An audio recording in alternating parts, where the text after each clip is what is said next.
Recorded Books presents an unabridged recording of House, written by Tracy Kidder, and narrated by Adrian Cronauer. This work, copyrighted 1985 by John Tracy Kidder, is recorded by arrangement with George Borchardt, Incorporated. This performance is copyrighted 1986 by Recorded Books, Incorporated. In 1982, Judith and Jonathan Swain decided to do something not that unusual, build a house. About the same time, they also decided to do something unique, to have author Tracy Kidder record all the pain and pleasure that building a house inspires. Judith Swain.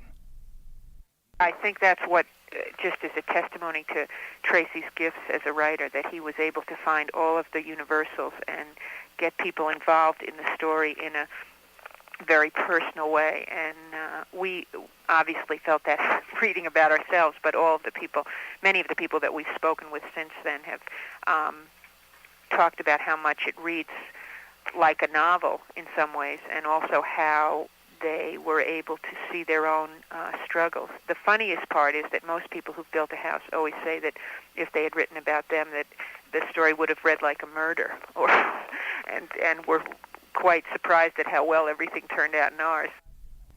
Judith Swain will be talking with us again at the end of this recorded book.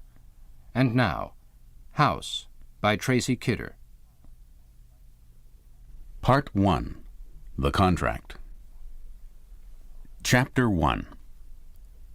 Jim Locke sets gently on the undisturbed earth a mahogany box, opens it, and takes out his transit, which looks like a spyglass. It's a tool for imposing levelness on an irregular world. Locke's transit is made of steel with small brass adjusting wheels, and is as old as the century, more than twice as old as Locke, who is 36. He uses it near the beginnings of jobs and, first of all, for guiding bulldozers. Locke erects the transit on a tripod. He turns the brass wheels until the bubble, encased in glass beneath the eyepiece, floats to the center of its chamber.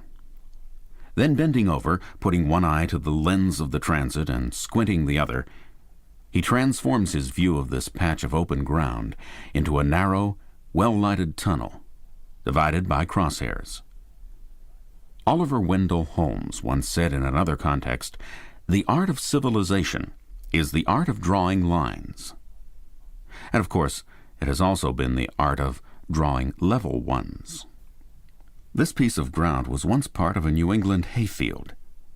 It lies on the southern outskirts of Amherst, Massachusetts, a college and university town, the kind of place that has a fine public school system and a foreign policy.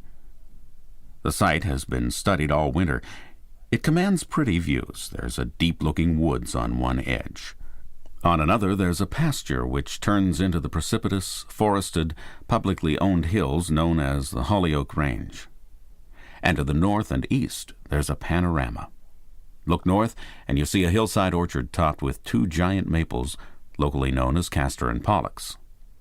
Look a little east, and your view extends out over a broad valley, all the way to the Pelham Hills, which have turned blue at this morning hour. The air has some winter in it.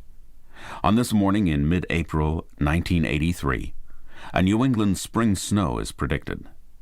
The sky looks prepared. It has a whitening look. Several weeks must pass before dandelions, but the urge to build has turned New England's April into May. While Locke prepares for the transformation of this ground, 4 others pace around killing time. They have their collars turned up and their hands thrust deep into coat pockets. They wait with reddening noses. None of the onlookers needs to be here, but none would have willingly stayed away. Among them is a very tall man named Bill Ron. He's the architect. He's driven all the way from Boston to witness the birth of the first house he's ever designed, and he grins while he waits. There are Judith and Jonathan Swain, the woman and the man of the house-to-be. Their surname is French, and is pronounced Swain, or if one is in a hurry, Swain. They have spent months planning for this moment, and they've imagined it for many more. Judith and Jonathan smile at each other. Judith takes a few snapshots, while Jim Locke works with the transit. Turning her camera on Locke, Judith sees a refined-looking young man. When she met him about 2 months ago, she thought, obviously his upbringing was very upper middle class. Even if I hadn't known who his father was, I could have told. Everything about him was, well, you know. He's made a conscious decision not to be a white-collar professional. Locke is wearing jeans and work boots and an old brown jacket, a working man's uniform. His clothes are clean and he's clean-shaven. He has straight brown hair neatly trimmed and combed, and a long, narrow jaw. There's a delicacy in his features. You can imagine his mother in him. He has a thoughtful air. He studies his transit a moment, laying 2 fingers against his lips. Then, as he bends again to the eyepiece, he wipes his hair off his forehead, and for a moment he looks boyish and defiant. The building site slopes gently. Locke calculates by how much it does so. He turns the scope of the transit until he sees the crosshairs rest upon a numeral inscribed on a long-numbered staff. Judith's father has volunteered to carry the staff. To keep listening to this audiobook, I've left you a link in the description so you can do it, at no cost thanks to Audible's 30-day free trial.